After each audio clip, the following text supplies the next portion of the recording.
Most parents spend nearly 3 years changing diapers.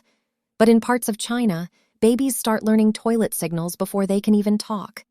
And the strange part? It's not strict parenting. It's a hidden communication system most Western parents have never heard of. Some parents can actually tell their baby needs to pee, just by tiny changes in movement, breathing, or facial expression. And once you see how it works, modern diapers start looking very different. Because what if babies are far more aware of their bodies than we think? And what if modern parenting accidentally taught us to ignore those signals? A few years ago, a Western mother living in China shared something online that completely shocked people. She noticed local grandparents taking babies to the bathroom long before they could walk, sometimes before they could even sit properly. At first, she assumed it was impossible. How could a baby communicate something that complex? But then she started watching more carefully, and she realized something strange. Right before the baby needed to pee, the baby's body would subtly change. Sometimes the legs stiffened, sometimes the baby became unusually still. Sometimes there was a tiny facial expression, almost like concentration. And then came the most surprising part. The adults responded immediately, not after crying, not after an accident, before it happened, almost like they were reading a hidden language. This practice is often called elimination communication, but honestly, that name makes it sound far more complicated than it really is. At its core, it's simply a rhythm between parent and child, a kind of physical conversation. And in many Chinese families, this awareness starts incredibly early, sometimes within the first few months of life. Now, to Western parents, this can sound almost unbelievable, because in the modern world, we've been taught something very different.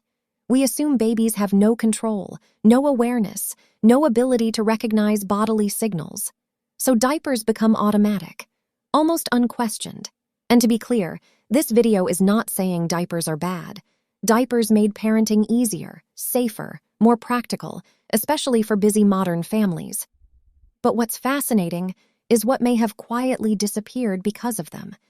See, before disposable diapers became normal, parents paid much closer attention to babies' body rhythms, because they had to. And over time, many cultures developed systems around this.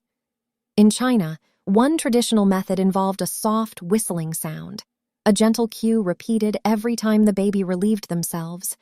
Eventually, the baby began associating the sound with the physical sensation. Not through punishment, not through pressure, through repetition, through connection. And this is where the psychology becomes really interesting, because modern neuroscience shows that babies are constantly building body awareness from the moment they're born. Tiny internal signals, hunger, temperature, comfort, pressure, fullness. The brain is slowly learning. What does my body feel like?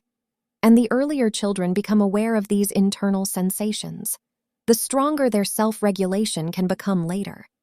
That doesn't mean early potty training magically creates genius children, but it does reveal something important. Babies are not passive. They're observing, learning, connecting patterns much earlier than we assume. And strangely, many parents who try elimination communication today report something unexpected. They often say the biggest change isn't fewer diapers, it's deeper attentiveness. They start noticing tiny changes in their baby they never saw before. Different cries, different breathing patterns, different movements, almost like the parent becomes more synchronized with the child. And honestly, that idea might be the most important part of this entire story. Because modern parenting often pushes efficiency over observation. We're told to optimize everything: schedules, apps, products, sleep trackers, smart monitors. But sometimes, the deeper connection comes from slowing down enough to notice. Now, of course, this approach is not easy.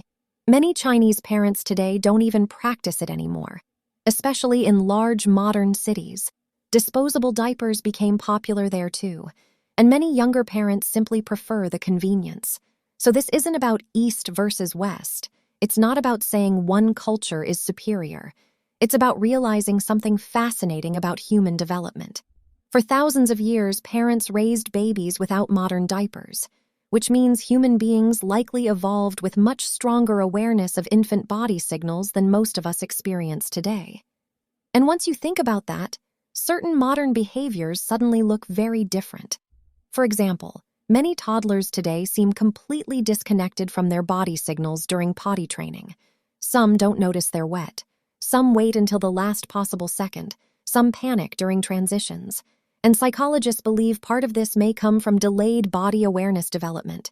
Not because parents are failing, but because modern systems changed the timing of those experiences.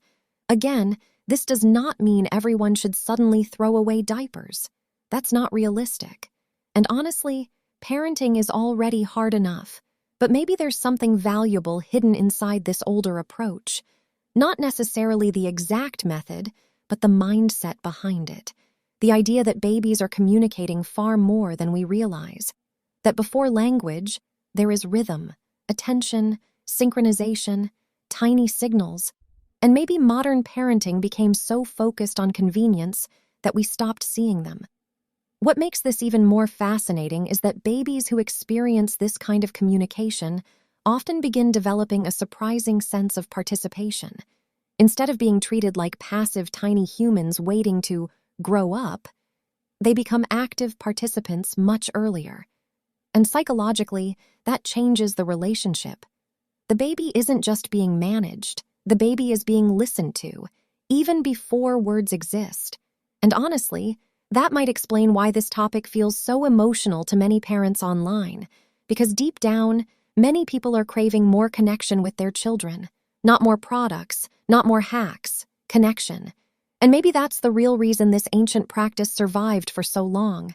Not because it was easier, but because it created awareness.